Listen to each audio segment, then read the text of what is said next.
What's going on, everybody? This is TheRealPsychMedia. This is course number 1, Psychology for Dummies. We're going to be going over chapter 1 today, which is why people do what they do. So, as you noticed, I do have on the screen here a little bit of a slide so that you guys can see what we're going to be going over in this chapter. So, first off, we're going to be defining psychology, which is the discipline and concern with why people do what they do. Secondly, the main topic of psychology is people either as individuals or as groups, in groups as well. So the first section that we go over is playing armchair psychologist. What is an armchair psychologist exactly? Well, they use folk psychology, which is a framework of principles used by you and I, ordinary people, to understand and explain and predict their own and other people's behaviors as well as mental states. So the keys of that the author mentions within this section is psychology is a versatile, and that there are many psychologists who disagree with one another. So that's why we see various branches, which this is a really good thing, because that brings diversity, and we see that we're able to unlock other forms of thinking throughout these different psychological principles and approaches. This second section is actually one among the sciences, which talks about the different branches of science, why we use the scientific method, which it does explain that the scientific method is the most valid and useful approach to dive deeper into understanding our reality around us. So we need these tools specifically for understanding the chaos of human behavior as well as mental processes. We will actually be going over this later on in chapter 12 as well. This is where we see different metatheories and grand theories start to take place in this chapter, which is how we differentiate, how we observe the world, and everything to that extent. That's why this section's among the sciences.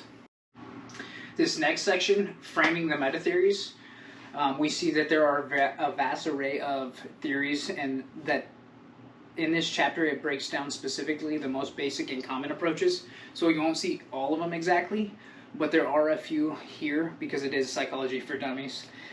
So one of the three core questions that psychology asks is why, how, and what. And these metatheories in the chapter consist of biological, psychoanalytical, behaviorism, cognition, human existential, and sociocultural, and feminism, as well as postmodernism. So let's go ahead and break down these metatheories. So biological approach, this is a groundwork of behavior and the effects of evolution as well as genetics. So the basic premise of this is behavior and mental processes can be explained specifically by understanding human physiology as well as anatomy. So the second approach we see is the psychoanalytical approach. This is where we saw Freud integrate this, which it speaks about the importance of the unconscious mental processes and early childhood development issues. So those childhood development issues, that's where we saw Freud dive deeper into those areas related to like childhood trauma, childish wishes, and our impairment of reality that we live in based on the childhood that we've had. So we saw that this psychoanalytical approach actually was later known as the psychodynamic approach, which this was updated because of the emphasis of dynamic interplays between the various components of personality that we have learned over time. The next metatheory we're looking at is the behaviorism approach, which emphasizes the role of previous learned experiences in shaping our behavior. So behaviorists believe that it's too difficult to observe and measure objectively as it relates to our mental processes. So the author mentions later on that observational learning and how monkey see, monkey do situation aspects influence our human behavior. So it is true, like the closest 5 people that you hang out with, you are very similar due to this kind of approach, behaviorism, and learning from that specific given environment.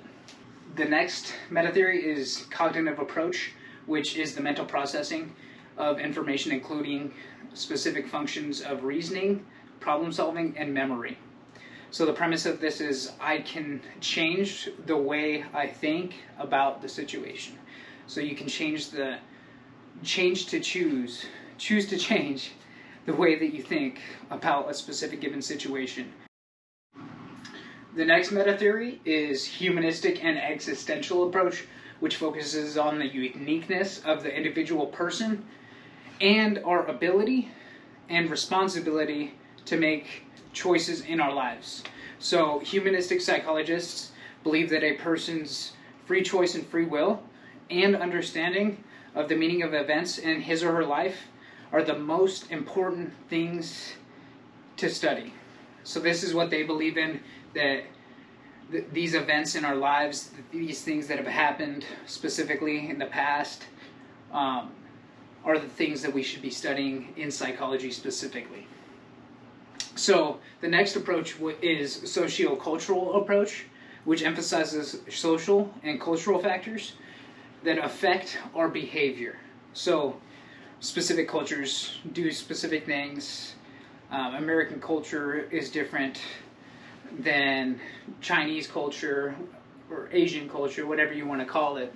And this is where we observe impacts of culture and the shaping of the habitual patterns within these cultures. The next theory is feminism approach, which focuses on political and economic as well as social rights of women and how these forces influence both men's and women's behavior. So this approach is originated from the 1960s women's movement. Feminists draw our attention to these fashion magazines and female role models in popular cultures, which we see is essentially a comparison game. And this is a different approach that is newer to psychology. The next and last theory is postmodernism approach, which questions the core of psychology, challenging its approach to truth and its focus on individuals. So it proposes, in order to understand human thinking and reason, we need to look into social and communal processes involving in thinking and reasoning. So primarily thinking and reasoning around our human thinking. This is a pretty modern approach comparable to the other ones. Thank you for sticking with me for this long. I know those were a lot of theories. That was a lot to digest at first. But this next topic, the biopsychosocial model, is one of my favorite. It's the basic idea behind the model, which is human behavior and mental processes are the products of biological, psychological, and social influences, and how these influences interact with one another. So biologically, psychologically, and socially, how these intertwine and how they affect us. So farther down in this section, in the Psychology for Dummies, we see the role of the body, which it states that any discussion of thoughts or feelings, or any other psychological concepts that doesn't consider the body, especially the brain and the nervous system, ignores the fact of our exact existence. So this is very important to consider the body, of course, especially the mind. And that's where we see the role of the mind, which is the next section. The mind is central to understanding human behavior and mental processes. And we see that behaviorists, like behavioral psychologists, neglect the mind, whereas biological psychologists study mind as the brain. And then we also see that social psychologists focus mainly on social aspects as opposed to the brain. And this is where we see the role of people. The role of people we see is the social aspects of human behavior and mental processes.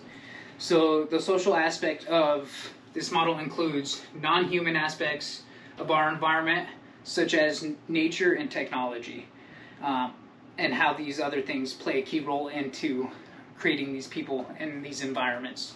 Thank you guys so much for staying to the end. I appreciate you guys. I hope you guys learned something today. And if you did learn anything, if you do have any questions, any feedback, please email me at TheRealPsychMedia@gmail.com. I appreciate your time. I thank you, and I will see you next week for Chapter 2.